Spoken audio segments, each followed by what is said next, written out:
Assalamualaikum warahmatullahi wabarakatuh. Salam satu hobi untuk teman-teman semua. Berjumpa lagi dengan kami di channel Hewan Ternak Pantura. Oke teman-teman, seperti biasa kami akan berbagi video, berbagi pengalaman, berbagi sedikit ilmu sesuai apa yang kami bisa, sesuai dengan apa yang pernah kami lakukan. Oke teman-teman, seperti yang teman-teman lihat di sini, coba ditebak ini kandang jenis apa? Kalau teman-teman peternak semua, saya yakin pasti tahu kalau kandang ini adalah jenis panggung koloni. Oke, kami akan berbagi video terkait dengan ini keunggulan dan kelemahan kandang koloni, teman-teman. Jadi kandang koloni ini sebenarnya menjadi favorit para peternak yang bersistem breeding. Jadi sistem breeding ini cocoknya ya kandang koloni ini. Nah, jadi keunggulannya kambing lebih bebas untuk bergerak karena tempatnya luas. Kemudian interaksi antar domba ini bisa terjalin. Kita lihat seperti yang ada di depan kita ini. Biayanya cukup murah karena tidak usah menggunakan sekat. Kalau menggunakan sekat ini akan menambah kayu dan jumlah biaya pengeluaran untuk sekat itu, beli kayunya itu pasti nambah.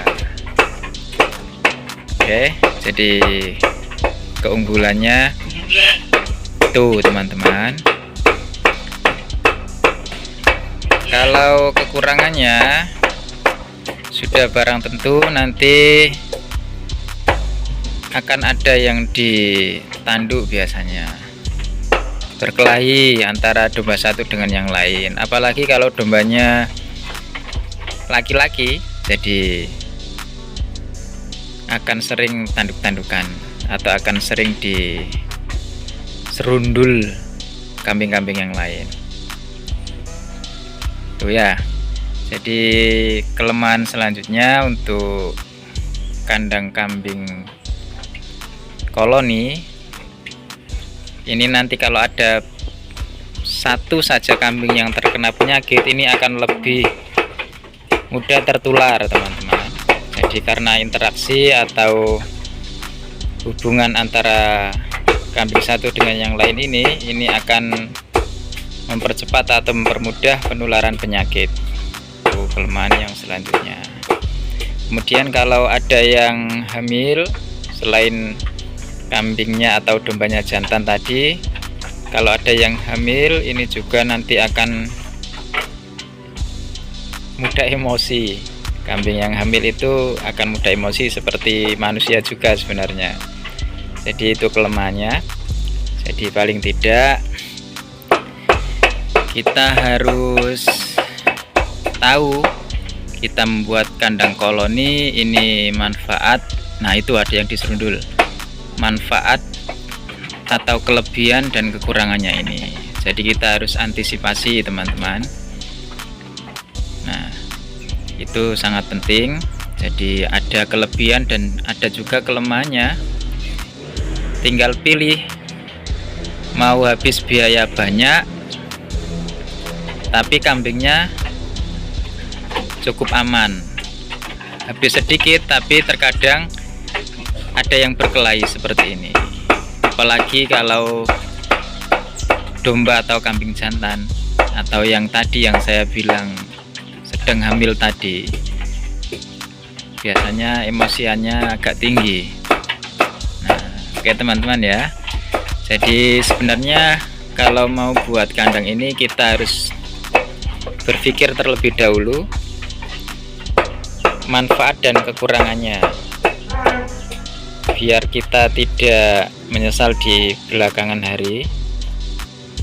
Jadi kalau domba seperti ini, karena domba ini kan tidak seberapa nakal seperti kambing. Domba ini kan tidak agresif seperti kambing. Tapi saya yakin kalau sudah terbiasa teman-teman, jadi kalau sudah terbiasa di koloni seperti ini, insya Allah akan aman-aman saja. Cuman terkadang kalau pas waktunya makan, ini kalau yang besar-besar itu biasanya agak emosi karena rebutan makanan tadi. Oke, atau ketika kambing yang sudah hamil. Jadi kita kalau sistem koloni seperti ini, kalau sudah hamil itu sebaiknya kita sisihkan atau kita sendirikan, atau kita kita buatkan tempat sendiri biar tidak mencelakai domba-domba atau kambing-kambing yang lain. Oke, kebetulan ini beranak massal atau bebarengan, 4 babon 4 anak, jadi beranak satu-satu. Jadi khawatir ini tertukar ini ya, khawatir tertukar karena punya susu semua, dan ketika butuh susu kambing ini pasti akan lari, yang penting ada susunya. Nah ini, tapi naluri hewan juga punya, insya Allah akan menyusu kepada ibunya masing-masing. Oke, nah ini, jadi tinggal pilih teman-teman mau buat koloni atau buat sekat. Yang jelas di situ ada kelebihan dan kekurangan masing-masing, jadi tinggal keinginan teman-teman, tinggal kemantapan hati, kemudian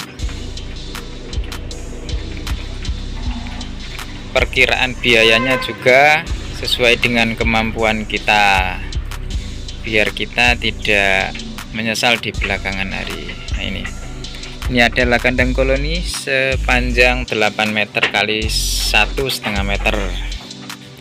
Sebaiknya kalau koloni ini sebenarnya lebarnya kasih 2 meter teman-teman, biar lebih lega, biar lebih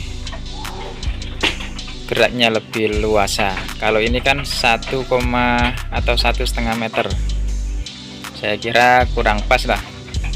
Yang pas ya 2 meteran itu untuk lebarnya. Kalau panjangnya terserah sesuai dengan budgetnya masing-masing.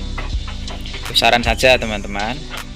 Kalau teman-teman punya masukan, punya saran untuk kami siap menerima. Oke. Dan palung pakan juga harus dibuat sedemikian rupa, harus dibuat yang bagus biar tidak sering-sering memperbaiki. Jadi usahakan kalau membuat kandang, membuat palung ini sekalian yang bagus. Oke. Untuk soal kayunya terserah sesuai dengan kemampuan atau budget masing-masing. Seperti yang teman-teman lihat di sini adalah kayu seadanya, atau kita bilang di sini adalah sebetan atau tepasan ini. Yang penting kalau buat kandang saya sarankan untuk bagian yang bawah, penyangga, kemudian tiang sama lantainya ini kayunya yang kuat teman-teman, biar tidak cepat rusak dan akhirnya kita sendiri yang susah. Oke, itu teman-teman, berbagi pengalaman saja. Sekian sedikit ilmu, sedikit pengalaman yang bisa kami sampaikan, bisa kami bagikan. Semoga bermanfaat. Jangan lupa di like, share, subscribe, komen, dan tekan tombol loncengnya biar tidak ketinggalan berita terbaru dari kami. Hewan Ternak Pantura. Assalamualaikum warahmatullahi wabarakatuh.